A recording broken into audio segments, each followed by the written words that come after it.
Hey folks, all right, let's tackle macros this time around. So we've looked at macros in Lisp, and again, the notion is that it's a way for the programmer to express how they would like source code rewritten prior to compilation. So essentially, you're giving instructions to the compiler or preprocessor on how to take the source code that's there and transform it into something that's actually valid in the language that it's being compiled in. So it lets the programmer use syntax in their source code that isn't really a built-in part of the language, right? It's getting transformed into something that is a built-in part of the language by this pre-processing step. And again, the support for macros varies tremendously across different languages. We'll look at just 3 different examples that hopefully you've actually seen all of them before, at least to some degree. And so the most basic one is just the hash defines in C, where this is basically just a straight text substitution. The use of templates in C++, and then the use of macros in Lisp. So those will be the 3 that we recap as kind of typical examples, or at least good representative examples. So again, the notion for the C side of things was the preprocessor directives, these hash defines, are just straight text substitution.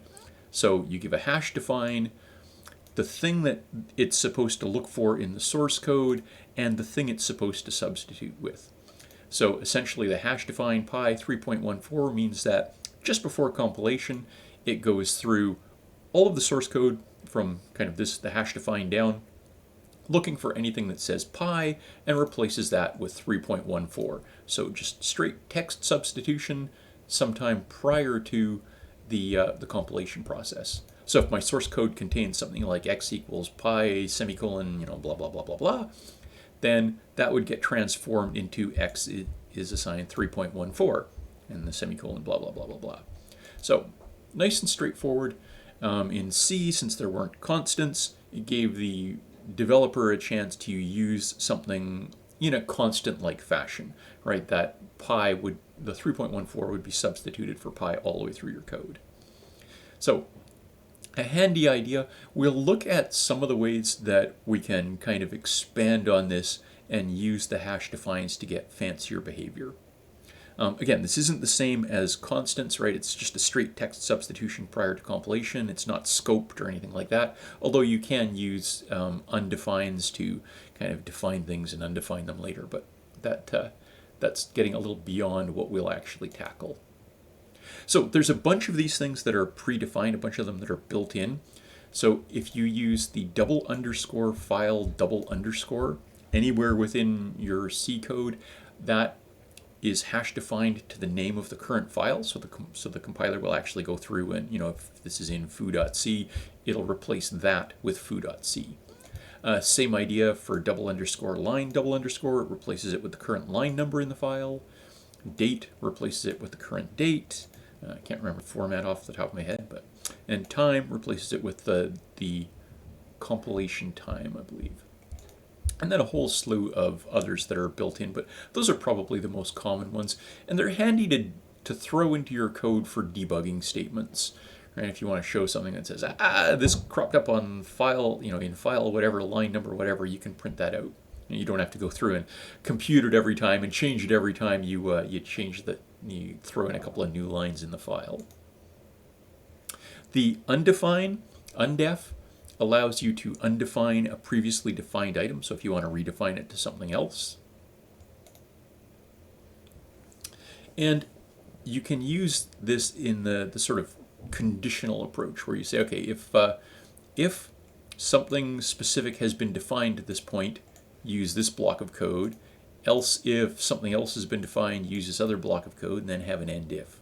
So the context that I've thrown in here is to say, well, if I've got some platform-independent code and I only want it to throw in the code that's appropriate for the platform that I'm actually on, this double underscore Unix is actually defined by most compilers when you're operating on a Unix system. And similarly, the underscore Win32 is typically defined by a compiler if you're on a Windows system, and then there are a slew of different ones for various platforms. But by doing this, I could say, well, if def, my double underscore Unix blah, then throw this whack of code in because this is the Linux specific stuff.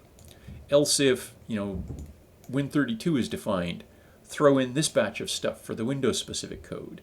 Right? So you can get your code to compile with only the source code that's relevant for this particular build. And of course I'm using it here with Unix and Windows, but you could do the same sort of idea with different debugging levels. If debugging level is defined to this, then embed this block of code. Else if debugging level is defined to this, then embed this block of code. All sorts of different possibilities. Now, where life gets kind of interesting is where we start using parameterized hash defines. So if you throw in a hash define that's got some keyword, so the pattern you're actually looking for, and then in parentheses a list of different comma-separated parameter names, then when the preprocessor is going through, it looks for things that have the form swap and then in brackets something comma something, right, to match the A and B. And so whatever is before the comma matches the A, whatever's after matches the B. And then whatever you've got as the code block on the right-hand side of your hash define is what the X and Y in this case get embedded into.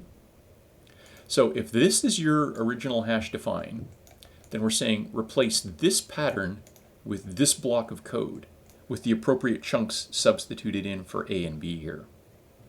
So if I had a chunk of code, if my actual source code contains swap X and Y, then the macro would go through and say, okay, I want to generate this, but replacing A with X and B with Y.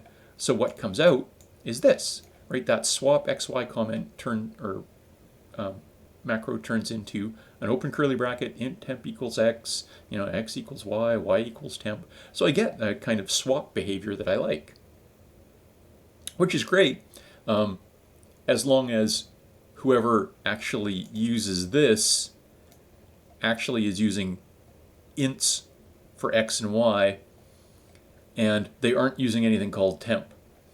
If somebody used a parameter with a different data type, then obviously there's going to be issues when it tries doing the type conversions, assigning to or from temp. If they actually did something like this, where they used the name temp as one of the things that they want to swap, then this is using temp every place that there was an A. So you get int temp equals temp, temp equals t, t equals temp, which is probably not what you want. So there are things to be wary of if you're using these, just because it is just a simple blind text substitution. But you can do some fairly entertaining things with them. And if you're digging through people's C code, you will see some bizarre things done with hash defines. And if you ever look at the code obfuscation contests, a lot of those are won by people with clever use of hash defines. If you take a look at that previous example, obviously having all of the substitution code jammed onto one line on the right-hand side there isn't always terribly readable. So if we'd like to be able to break this up into multiple lines, just use the line continuation character, right, the backslash there. So in this case, we're saying hash define, integer swap. So here we're actually trying to make it clear that this is for swapping ints, X and Y, and then we'll break the macro itself up across multiple lines here and just end each of them with the line continuation character, except of course the last one. Now, it does introduce some interesting possibilities. Since it's just text substitution before compilation takes place, I could do something like a swap where, as that first parameter, specify the data type. So if you want to swap something, swap the data type that you're expecting, A and B. All right, so here we've got swap where we're expecting them to give a type and then two variables. And then we use the type and our temp and et cetera, et cetera, et cetera. Right? So we get the at least some type flexible swapping going on. Some other entertaining things that you can do, the double hash can be used to take two of the things that the user provides and concatenate them together. So what we're going to do here is, if they say they want to swap X and Y, with type t, I'm going to create a temporary variable whose name is x followed by y, whatever x was followed by y. So that's what this concatenation operator does. So we're saying create a new variable name that's whatever x was followed by whatever y was. And again, our usual set of assignments, and again, we're reusing that name further down here. So if they said swap type float variable foo with variable blah, we'll create a temporary variable named foo blah and do our usual swaps. So again, you can do some interesting and entertaining things with this. Now, C++ introduced a much more powerful mechanism called templates, where you can create sort of a, well, as the name suggests, a template, a structure, a blueprint for a function or for a class, and say, here's an identifier for one of the data type names, and when that code is encountered in actual use with a real data type somewhere in your source code, the compiler will use that blueprint to go through and substitute the type for whichever type is used, in the blueprint.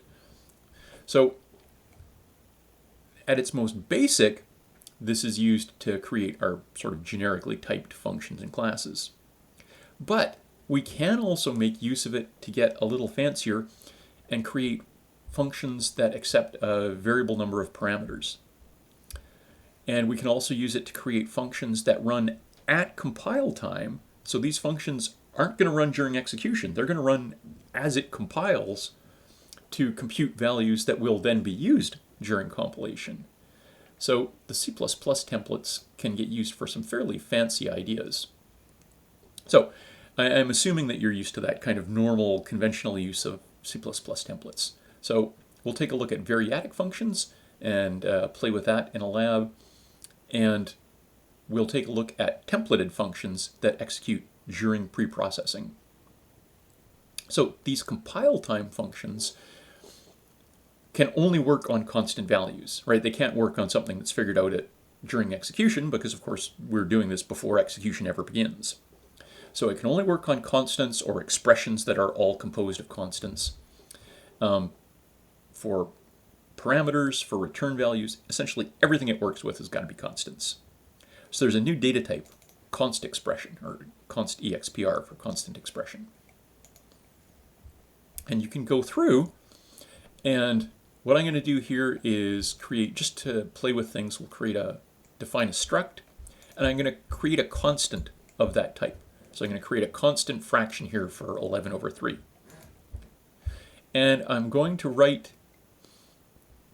my constant expression function here that expects to get one of these constant fractions as a parameter and expects to get a constant int as a parameter, and it's going to create and return a new constant fraction as the result. So the code inside is we're going to create a constant fraction whose value is whatever the numerator and denominator fields of our fraction are. We'll multiply the numerator by whatever that constant is, and we'll return this new constant fraction we came up with. So again, all of this stuff is working on fractions, and it can all be and will be evaluated at compile time. And so if my code now contains something like this, const fraction x equals, and we're calling this compile time function scale and saying use that constant fraction f and this scalar value 3, which of course could have been come up with through a hash defined or another constant expression, go off and create this new constant fraction that presumably I'm using elsewhere in my code. So again, this is a pretty tiny example, but the idea is we can have a bunch of data that's maybe hash included from some other file during the compilation process, or hash defined, or whatever it might be. We can perform computations on it during compilation, and then that compiled value, or that constant value that was computed at compilation time, is used in the rest of your program.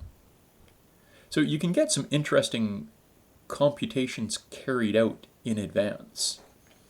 Now, getting into the gory details of this, I will post somewhere I've got a link to a bunch of different examples of creating and using these compile time functions, but I'll post a link for that later.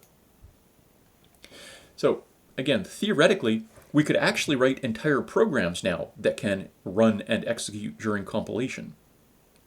But in practice, this is actually intended to allow you to automate some processing. If you've got big sets of constant data, then you can automate the processing of that so that it goes through, processes it, figures out whatever the result is, uses that in the rest of your compilation. So you could hash include a .h file that's got a ton of data in it.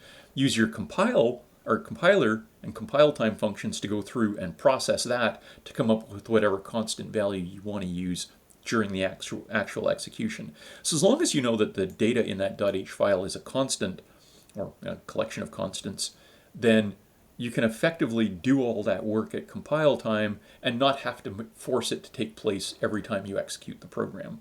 So you can speed up the execution process at the cost of increased complexity of your compilation process. All right, lots of entertainment with that. But we will come back and again, we'll look at the use of these for variadic functions as well later.